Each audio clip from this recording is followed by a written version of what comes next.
Chapter 11, The Will to Win. Winning isn't everything, but wanting to win is. Vince Lombardi. Some people just have it, that look in their eyes, that fire in their gut, the quiet but relentless determination that whispers, I'm not leaving without it. You've seen it in athletes and entrepreneurs and artists and leaders.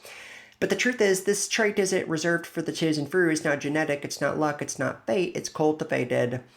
What you're seeing isn't a mindset, or what you're seeing is a mindset, an internal posture that can be learned, trained, and developed. It's the will to win. And while talent might get you in the game, it's the will to win that keeps you on the field when the others walk off. What drives the greats? Elon Musk didn't just become the face of electric vehicles and private space travel because of his ideas. Plenty of people had ideas. What separated Musk was his obsession. He famously slept on the floors of Tesla and SpaceX factories, not because he had to, but because he wanted his team to know that no one at the company was as committed as he was. He wanted his effort to speak louder than his vision.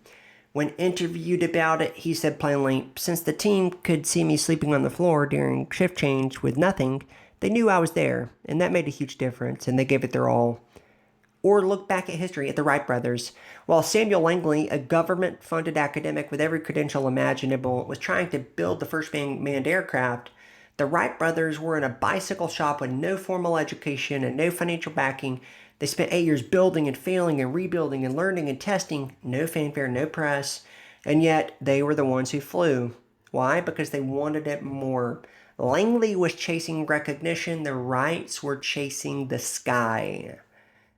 Grit beats glamour. We live in a world that celebrates talent, visibility, and outcomes. We reward the wins, the highlights, the metrics. But behind every overnight success you admire is a graveyard of early mornings, unseen losses, and lonely decisions.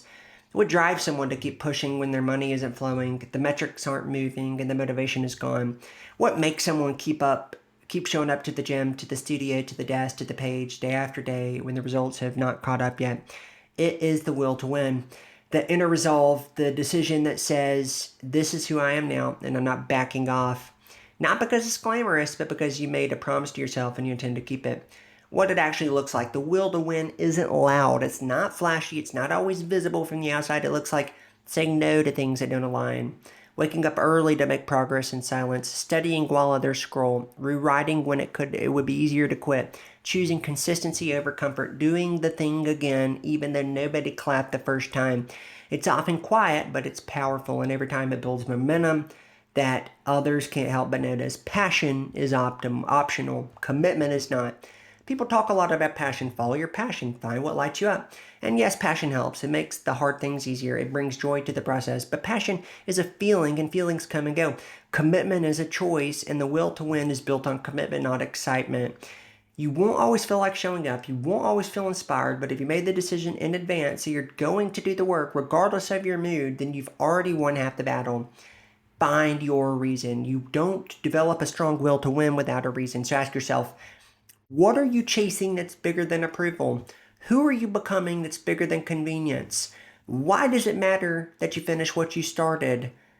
Maybe it's to rewrite your family legacy. Maybe it's to show your kids what resilience looks like.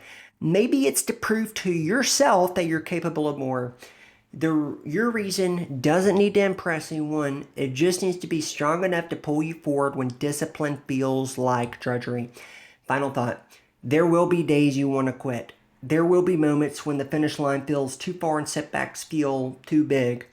In those moments, you don't need more motivation. You need to remember that you have a say in this. You don't control outcomes, but you control effort. You don't control timing, but you control today. And if you keep chasing growth, discipline, and movement, even when it's slow, even when it's quiet, you'll look up one day and realize you didn't just want to win. You became the kind of person who does the work to win. You became a winner.